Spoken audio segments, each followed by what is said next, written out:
नमस्कार दोस्तों, आज का कहानी है किराए का पति। भाग 1। सूर्यनगर शहर के सबसे पुराने और प्रतिष्ठित इलाकों में से एक विशाल हवेली खड़ी थी। ऊंचे लोहे के गेट, दोनों तरफ लगे गुलाब के पौधे और बीच में संगमरमर से बनी भव्य इमारत। यह हवेली किसी पुराने राजमहल से कम नहीं लगती थी। यह हवेली थी ललिता देवी की। ललिता देवी इस शहर की सबसे अमीर और सम्मानित महिलाओं में से एक थी।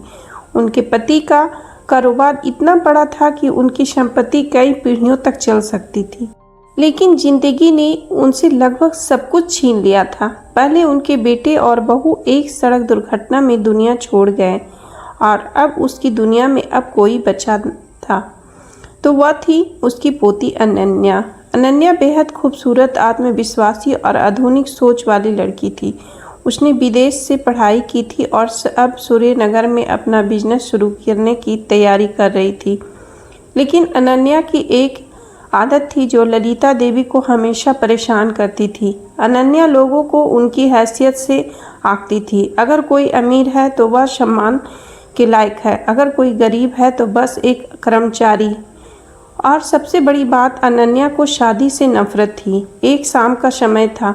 हवेली के बगीचे में ललिता देवी अपनी कुर्सी पर बैठी थी और सामने खड़ी अनन्या फ़ोन पर किसी से बात कर रही थी। नहीं, मैं अभी शादी नहीं कर सकती। मुझे अपना बिजनेस शुरू करना है। मुझे किसी पति की ज़रूरत नहीं है। फ़ोन काटकर वह अंदर जाने लगी। ललिता देवी ने उसे रोका। अनन्या वह मुड़ी।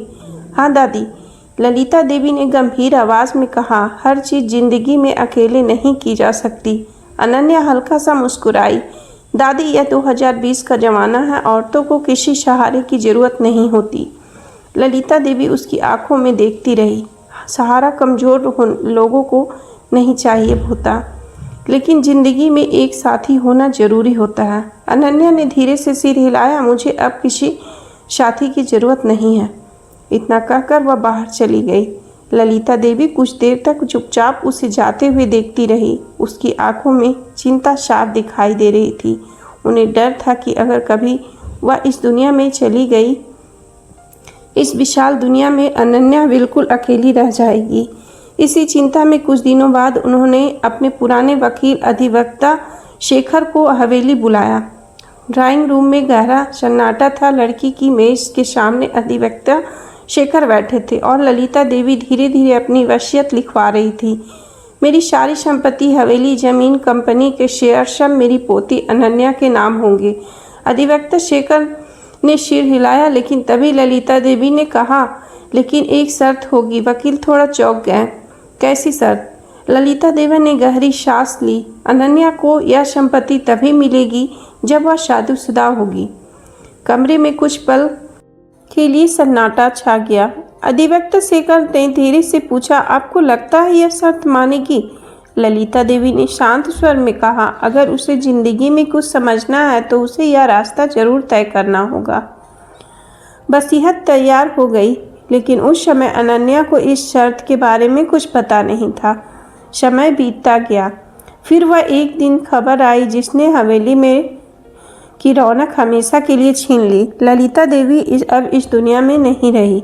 हवेली में शोक का माहौल था। अनन्या अपने कमरे में बैठी दादी की तस्वीर देख रही थी।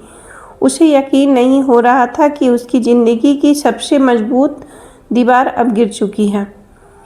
कुछ दिन बाद अधिवक्ता शेखर ने उसे बुलाया। ड्राइंग रूम में बैठकर उन्होंने वसीयत पढ़नी शुरू की।